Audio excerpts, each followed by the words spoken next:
சற்று முன் கிடைக்கப்பெற்ற மிக மிக முக்கியமான செய்தி ஒன்று வெளியாகியுள்ளது. அதிமுகவின் தலைமை பொறுப்பை ஏற்று செயல்படும் சசிகலா வருகின்ற 24ஆம் தேதி அதிமுகவின் தலைமை பொறுப்பு தலைகீழாகவே மாறுகிறது.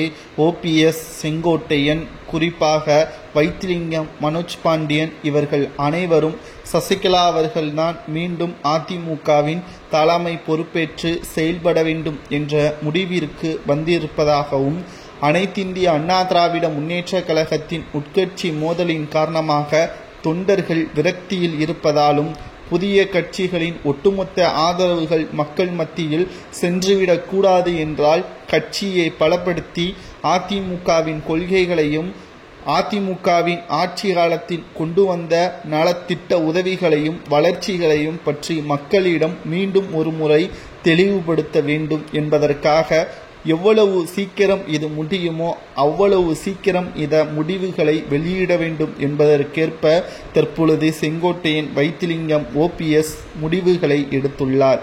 இதனால் வருகின்ற 24ஆம் தேதி சசிகலா அவர்கள் அதிமுகவின் தலைமை பொறுப்பேற்று செயல்படுவார் என்ற தகவல்கள் தற்பொழுது கிடைக்கப்பெற்றுள்ளது.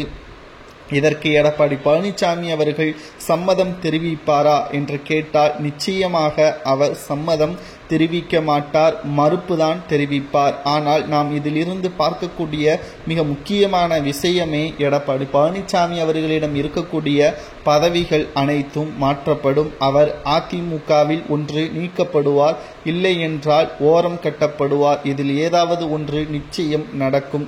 ஏனென்றால் சட்டசபை தேர்தல் நடைபெறுவதற்கு 7 மாதங்கள் மட்டுமே இருக்கிறது.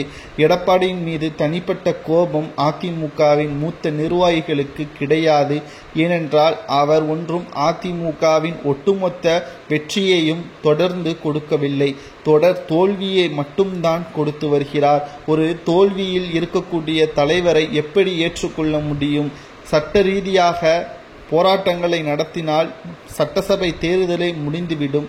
இதனால்தான் தொண்டர்கள் மூலமாக அடுத்த கட்ட நகர்வுகளை எடுத்து வைத்திருக்கிறார் செங்கோட்டையன் அவர்கள். ஆரம்ப புள்ளியாக அவரது தொடக்கம் நிச்சயமாக சசிகலா அவர்களை தலைமை பொறுப்பேற்று செயல்படுவதற்கு ஊக்குவிக்கும் என்றும் கூறப்படுகிறது. சசிகலா தலைமை பொறுப்பிற்கு தகுதியானவரா என்பதை தொண்டர்கள் கூறும்